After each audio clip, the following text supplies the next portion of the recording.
Good morning students. आज हम 11th में आपकी क्लासेस स्टार्ट कर रहे हैं। तो आपको हम सबसे पहले जो मोस्ट इंपॉर्टेंट है वो वाला चैप्टर पढ़ा रहे हैं, लेसन नंबर 2, एटॉमिक स्ट्रक्चर। ये चैप्टर आप 9th में भी पढ़ा, 10th में भी थोड़ा पढ़ा, 11th में भी पढ़ोगे तो थोड़ा एक्सपेंड फॉर्म के अंदर में ये चैप्टर आपके आए। तो सबसे पहले आपको इसका बेसिक आना चाहिए, जो आपको 9, 10 से इसका बेसिक आता है। सबसे पहले होता है atom consist of 3 fundamental particles। Atom consist of 3 fundamental particles. Atom जो है उसके अंदर में 3 फंडामेंटल पार्टिकल्स होते हैं। सबको पता है, electron, negatively charge particle electron होता है। दूसरा proton, positively charge particle proton होता है। एंड न्यूट्रॉन, ये सबको याद है, चार्जलेस पार्टिकल होता है न्यूट्रॉन। ये दोनों पार्टिकल होते हैं न्यूक्लियस में। ये न्यूक्लियस में शॉर्ट में लिख देते हैं, ये न्यूक्लियस में। तो ये न्यूक्लियस में होते हैं। तो proton and neutron are related to nucleus, so these are called nucleon. इन्हीं को न्यूक्लियन बोलते हैं। और अब electron revolve around nucleus in a certain circular path which is called orbit, shell और energy level. Electron revolve around nucleus in a certain circular path which is called orbit, shell और energy level. और अब जो आपने 9th में पढ़ा है उसी से आपके उठाते हैं। तीनों जो है इनके आपके डिस्कवरीज है, डिस्कवरीज ऑफ फंडामेंटल पार्टिकल्स। और उससे पहले हम चाहते हैं कि आज की वीडियो देख करके आप कुछ याद करें, ताकि आपका क्वेश्चन नंबर 1 स्टार्ट हो जाए सोल्व करना। आपके यहां पे फंडामेंटल पार्टिकल जो थे, वो फंडामेंटल पार्टिकल्स का मैं चार्ट बना रहा हूं, ये आप नोट कर भी लेना देख करके और वैल्यू याद कर लेना। ये इलेक्ट्रॉन, ये इलेक्ट्रॉन। दूसरा पार्टिकल है आपका प्रोटॉन, सिंबल हो गया P+, पॉजिटिव। और थर्ड हो गया न्यूट्रॉन, ये न्यूट्रॉन, चार्जलेस पार्टिकल। वैसे आप लोगों ने 9th में पढ़ा है, आपको ये याद है, फिर भी हम आपको दोबारा बता रहे हैं ताकि आपके क्वेश्चन सोल्व हो सके। सबसे पहला आपको इनके सबके मास याद होने चाहिए। तो नंबर 1 आता है इनका मास। तो पहला है इन किलोग्राम। किलोग्राम में आपको इनके मास जो है वो याद होने चाहिए। इलेक्ट्रॉन का मास सबको याद हो 9.108 इंटू 10⁻³ किलोग्राम। आपके न्यूमेरिकल में बार बार ये वैल्यू आएगी। What is the rest mass of electron? 9.108 into 10⁻³ in kilogram.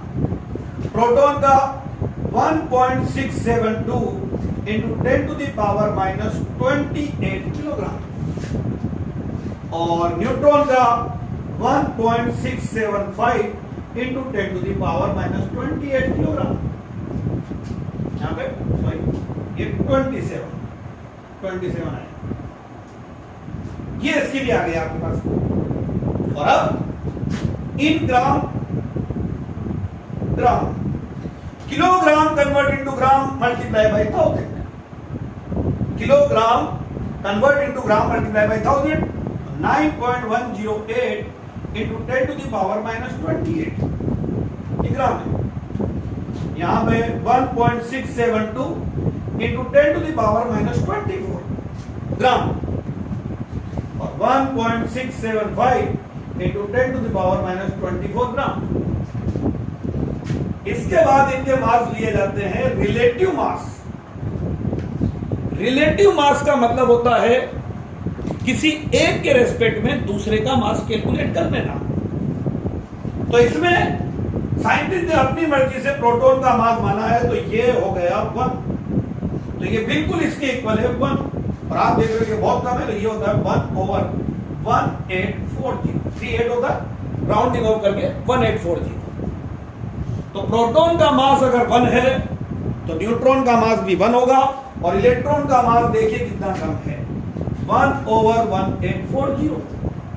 That mean 1840 electrons, that is 1840 electrons ये मिलेंगे, तब जाकर के इनका मास किसके इक्वल बनेगा, 1 प्रोटॉन के इक्वल बनेगा। Mass of 1840 electron is equal to mass of 1 proton. Then number 2 पे आपको इनका याद होना चाहिए चार्ज। ये चार्ज में लोगे पहले आप लोग इन कूलम। कूलम में इलेक्ट्रॉन पर charge minus 1.6023 into 10 to the power minus 19 coulomb. Value याद कीजिए, ये आपके चार्ज आया है इलेक्ट्रॉन पर। प्रोटॉन पर भी सेम चार्ज होता है, पर वो पॉजिटिव होता है, मैग्नीट्यूड सेम है, तभी तो atom is electrically neutral. 1.6023 into 10 to the power minus 19 coulomb. Neutron charge से तो 0। आप ले रहे हो रिलेटिव चार्ज, तो रिलेटिव में इस वैल्यू को 1 लिया तो -1, ये +1 और ये 0। ये आपके पास में इलेक्ट्रॉन के मास, इलेक्ट्रॉन, प्रोटॉन और न्यूट्रॉन के मास और चार्ज है, और इसी पे आपका न्यूमेरिकल बनता है पहला, जो आपको सोल्व करना है। मैं आपको हिंट दे देता हूं, ये जो आपको बताया अभी, ये आप नोट कर लेना, और देन इसके बाद में आप देखिए ये क्या है। तो आपके पास में बुक में क्वेश्चन दे रखा है, calculate number of electrons which will together weigh 1 kilogram. यानी कितने इलेक्ट्रॉन मिलेंगे तब जाकर उनका मास 1 किलोग्राम बनेगा। तो क्वेश्चन हिंट देंगे हम आपको, करना आपको यहां से स्टार्ट हो जाता। Calculate number of electrons which calculate number of electrons which will together weigh 1 kilogram. कितने इलेक्ट्रॉन मिलेंगे तब जाकर उनका मास 1 किलोग्राम के इक्वल बनेगा। आंसर में मास ऑफ एन इलेक्ट्रॉन, अभी मैंने थोड़ी देर पहले बताया किलोग्राम में मास लिखोगे 9.108 into 10 to the power minus 31 kilogram. बस हो गया। इसको ऐसे समझिए, आपको ही करना है ये, मैं बस आपको हिंट दे रहा हूं, तो सुन लीजिए कि क्या करना है आपको।